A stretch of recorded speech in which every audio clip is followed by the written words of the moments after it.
सब शास्त्रों का प्रामाण्य एक समान नहीं होता। जैसे लोअर कोर्ट का डिसीजन तब तक मान्य है जब तक हाई कोर्ट का डिसीजन ना आ जाए। हाई कोर्ट ने उसके विपरीत अगर कोई डिसीजन दे दिया तो लोअर कोर्ट का डिसीजन अमान्य होगा।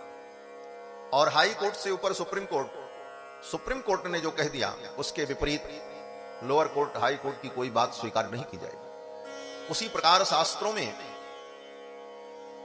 सुप्रीम कोर्ट अगर है तो वो वेद है। वेद सुप्रीम कोर्ट। वेद के विरुद्ध अगर पुराण में कोई बात लिखी है तो वो पुराण की बात नहीं मानी जाती, चाहे वेद व्यास ने ही क्यों न लिखा हो।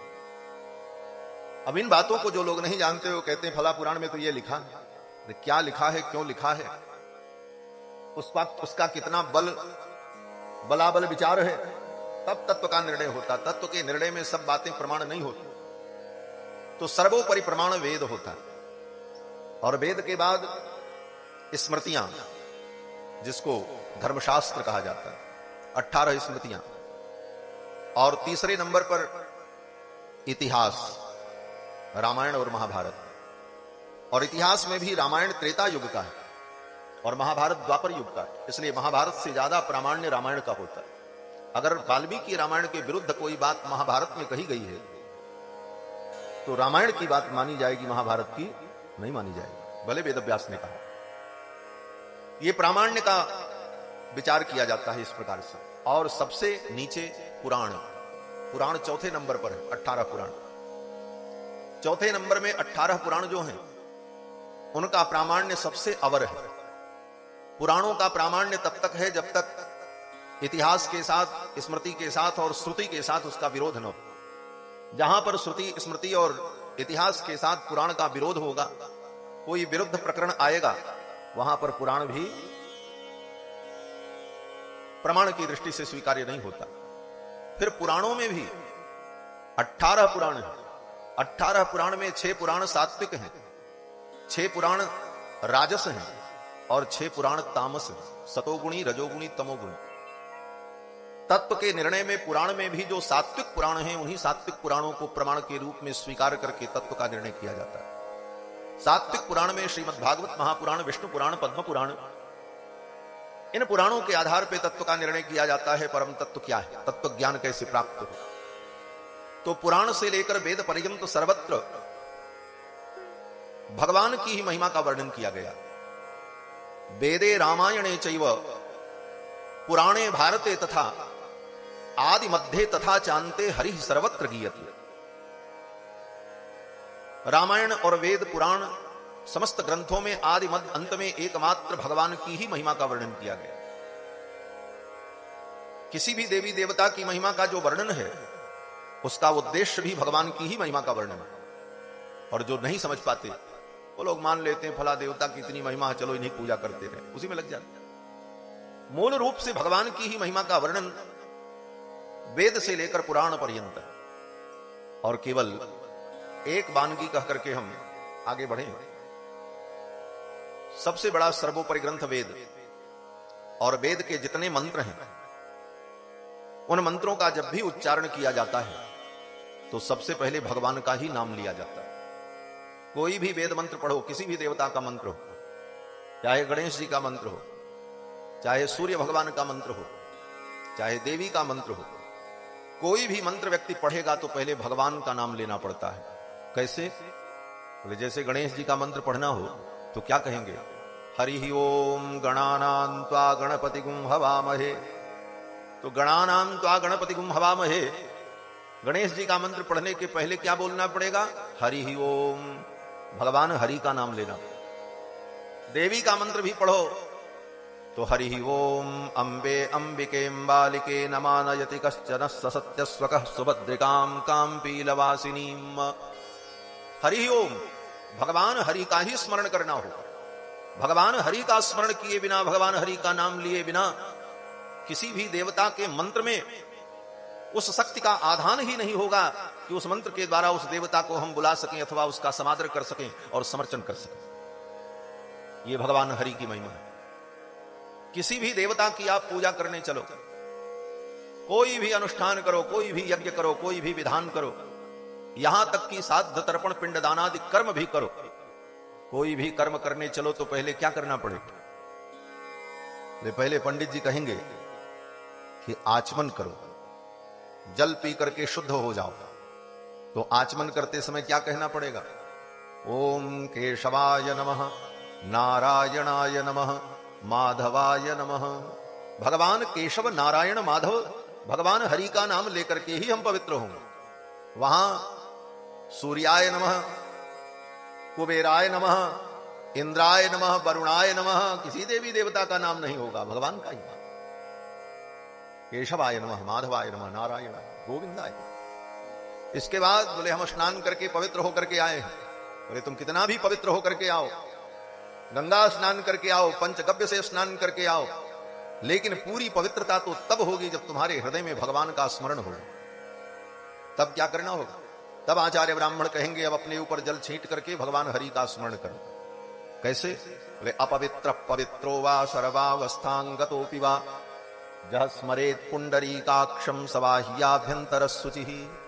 अगर तुम पवित्र हो, अपवित्र हो, सर्वावस्थांगतोपि वा, सभी अवस्थाओं को प्राप्त हो चुके हो, तो भगवान का स्मरण करो। यह स्मरेत पुंडरीकाक्षम, अगर भगवान पुंडरीकाक्ष का स्मरण करते हो तो सवाह्याभ्यंतर शुचि, जो पुंडरीकाक्ष का स्मरण कर लेता है वो भीतर बाहर से पवित्र हो जाता है। तो भीतर बाहर से पवित्र होने के लिए भी भगवान का यह स्मरण करना पड़े। भले आप पूजा किसी देवी देवता की करने बैठो, स्मरण तो भगवान का। उसके बाद आचार्य कहेंगे अब संकल्प करो, हम यज्ञ करेंगे, पूजा करेंगे, जो भी करना उसका संकल्प करो। तो संकल्प में भी सबसे पहले भगवान का ही नाम लेना पड़ेगा। क्या कहना पड़ेगा? बोले विष्णुर विष्णुर विष्णु श्रीमद्भगवतो महापुरुषस्य विष्णोराज्ञया प्रवर्तमानस्य। यही कहना पड़ेगा कि भगवान परब्रह्म परमात्मा सच्चिदानंद भगवान हरि जो विष्णु हैं, उनकी आज्ञा से प्रवर्तमान ये संसार है। इस संसार को चलाने के लिए, बनाने के लिए आदेश कौन जारी करता है? इंद्र करते हैं कि वरुण करते हैं कि ब्रह्मा करते हैं? कहते हैं कोई नहीं करता, भगवान के आदेश से संपूर्ण सृष्टि संचालित होती है। विष्णोर आज्ञया प्रवर्तमानस्य, भगवान विष्णु की आज्ञा से प्रवर्तमान ये संसार है। तो भगवान का स्मरण करके और तब हम यज्ञादि कर्मों को प्रारंभ करते हैं, और बड़े से बड़े यज्ञ कर लें, अनुष्ठान कर लें, पूजन कर लें, कोई न कोई कमी रह जाती है। तब अंत में आचार्य कहते हैं अब एक काम करो, सब तुमने किया लेकिन कोई कमी रह गई हो, अब वो कमी कैसे दूर होगी? तो कहते हैं भगवान का नाम ले लो, भगवान के स्मरण से ही कमी दूरी होगी। तब अंत में क्या कहेंगे? यश स्मृत्या च नामोक्त्या तपो यज्ञ क्रियादिषु न्यूनम संपूर्णताम याति सद्यो वंदे तमच्युतम। भगवान अच्युत का नाम लेकर, भगवान हरि का नाम लेकर के ही स्मरण करके यज्ञ की न्यूनता को हम पूर्णता में परिणत करते। यस्य स्मरण मात्रेण न्यूनता पूर्णता में बदल जाती है। तो सारे कर्मों में, सारे विधानों में भगवान की, वेदों में भी भगवान के स्वरूप का उपनिषद में वर्णन किया। परमात्मा कौन, ब्रह्म कौन? तो पहले तो ऐसे ही बताया कि जिससे सृष्टि उत्पन्न हुई वो भगवान, जो पालन कर रहे हैं वो भगवान, जो आदि में थे वो भगवान, जो अंत में रहेंगे वही भगवान। लेकिन वो भगवान कौन है, उनका नाम क्या है, कुछ स्पष्ट करो। तो पुरुष सूक्त में कहा कि पुरुष एवेदम सर्वम जद्भूतम जच्च भव्यम, ये सब कुछ जिन पुरुष परमात्मा से उत्पन्न हुआ, बोले वो कौन है, उनका कोई नाम ओम हो? बोले साहब उन्हीं से पैदा हुए। ब्राह्मणोस्य मुखमासीत बाहु राजन्यकृतः, ब्राह्मण उनके मुख से उत्पन्न हुआ, क्षत्रिय भुजाओं से उत्पन्न हुए, इत्यादि। बोले नाम बताओ भाई, वो है कौन? तब वेदों ने आकर के स्पष्ट कर दिया आगे कि वो कोई और नहीं है, लक्ष्मी के पति भगवान श्री हरि हैं। किस मंत्र से? बोले श्रीश्चते लक्ष्मीश्च पत्न्यावहो रात्रे पार्श्वे नक्षत्राणि रूपमस्विनौ। श्रीश्चते लक्ष्मीश्च पत्न्यौ, श्री और लक्ष्मी, श्री देवी और भूदेवी जिनकी पत्नी है वे भगवान हैं, वे परमात्मा, वे परब्रह्म हैं, सच्चिदानंद हैं, और वही परम तत्व। और फिर स्मृतियों में भी सबसे प्रधान स्मृति मनुस्मृति। मनुस्मृति के प्रारंभ में मनु जी महाराज कहते हैं आपो नारा इति प्रोक्तः आपो वै नरसूनवः। नार माने जल, और उस नार में जल में जो शयन करे, जिसका अयन हो, उसको कहते हैं नारायण।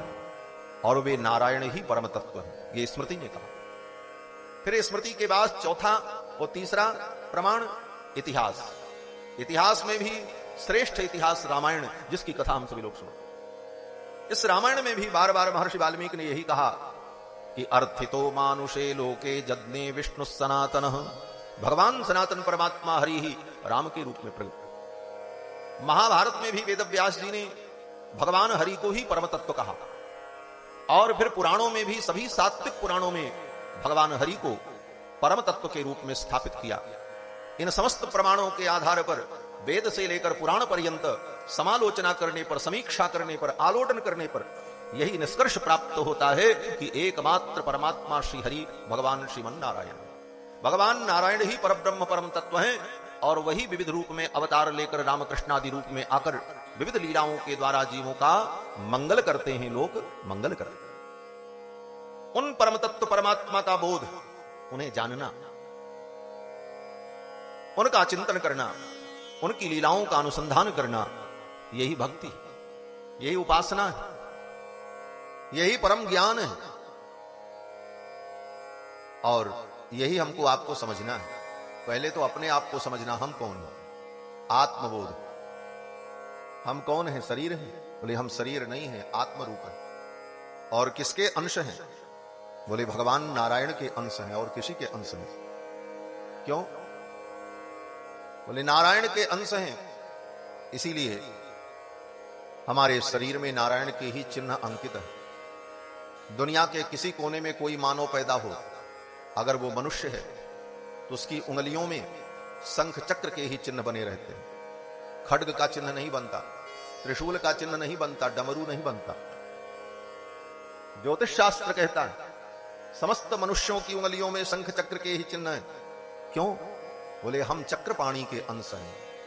क्योंकि भगवान ने गीता में कहा ममैवांसो जीवलोके जीवभूत सनातनः, ये जीव मेरे अंश है और मैं सनातनी, इनका अंश ही हूं, मैं शेषी हूं, ये मेरे शेषभूत है। तो हम परमात्मा के अंश हैं, हम परमात्मा के दास हैं। दास भूता स्वतः सर्वे ह्यात्मन परमात्मनः, सभी आत्माएं परमात्मा की दास भूता हैं। और अपने इस स्वरूप को समझना, यही आत्मबोध है। लोग कहते हैं आत्मज्ञान प्राप्त करो। क्या आत्मज्ञान? बोले आंख बंद करके अपनी आत्मा का चिंतन करो। क्या अपनी आत्मा को तुम देख पाओगे? दीपक से स्वयं दीपक अपना दर्शन थोड़ी करता है। आत्मा स्वयं दृष्टा है। दृष्टा स्वयं का अनुभोक्ता होता है, दृष्टा नहीं होता। ये आत्मा दृष्टा अगर है तो आत्मा अपने को कैसे देखे? तब आत्मदर्शन का अर्थ क्या है? बोले आत्मदर्शन का मतलब यह है अपने स्वरूप को जानना। हम भगवान के दास हैं। ऐसा नहीं है कि आप अलग खड़े होकर के अपनी आत्मा को अपने से भिन्न देखोगे। क्या देखोगे आत्मा? आत्मदर्शन का मतलब क्या है? आत्मदर्शन का मतलब यही है कि हम भगवान के दास हैं, यह बात हमारे हृदय में बैठ जाए। हम तो दास भये हैं खासे और सियबर रूप पियासे, आई दीनता बात बन गई सब सियजू की करुणा से। हम तो दास भये हैं खासे, हम तो भगवान के दास हैं। यह अपने स्वरूप का बोध है। और भगवान कौन है, परम तत्व कौन है, इसका बोध। और उन परम तत्व को पाने के लिए साधन क्या है? बोले सभी साधनों पर विचार 9 दिन की कथा में हम लोगों ने किया है। कर्म, ज्ञान, भक्ति, और निष्कर्ष यही निकला शरणागति, भगवान को समर्पण हो जाना, यही सर्वोपरि साधन। तो साधन के स्वरूप का बोध। और भगवान मिलेंगे, इसका फल क्या है? बोले संसार का फल भोगादि नहीं, भगवान के मिलने पर भगवान की सेवा, भगवान का कैंकर्य प्राप्त हो, ये परम फल। और भगवान की प्राप्ति आज तक नहीं हुई, इसका बाधक कौन था? बोले हमारा अज्ञान। हम संसार के प्रति मोहग्रस्त थे, इस कारण भगवत चरणों तक नहीं पहुंच पाए। इसलिए मोह और अज्ञान क्या है, इसके स्वरूप को जानना और उससे मुक्त होना, यही सत्संग का फल। इन्हीं सारे विषयों की चर्चा कथा के माध्यम से होती है। बाकी नाचना, गाना, गीत, संगीत, ये सब तो केवल उसका पोषक है। तत्वतः इन्हीं बातों को जानना सत्संग का स्वरूप है। आत्म स्वरूप, परमात्म स्वरूप, साधन स्वरूप, बाधक स्वरूप और प्राप्ति के फल का स्वरूप। इसी को अर्थ पंचक कहा जाता है। इस अर्थ पंचक को ठीक ठीक जानना, यही वैष्णवता है, यही वैष्णव का स्वरूप है। और रामायण में भी इन्हीं सारे विषयों का वर्णन किया जाता है। जीव के स्वरूप का वर्णन किया, जीव का स्वरूप क्या है। कल की कथा में आप सभी लोगों ने श्रवण किया। लक्ष्मण जी महाराज जीवाचार्य हैं और लक्ष्मण जी ने भगवान से कहा, मैं आपका दास हूं, आप मुझे ले चलोगे, मैं कृतार्थ हो जाऊंगा, आपका प्रयोजन पूर्ण हो जाएगा, हम आपके विधेय हैं, हम आपके लिए हैं।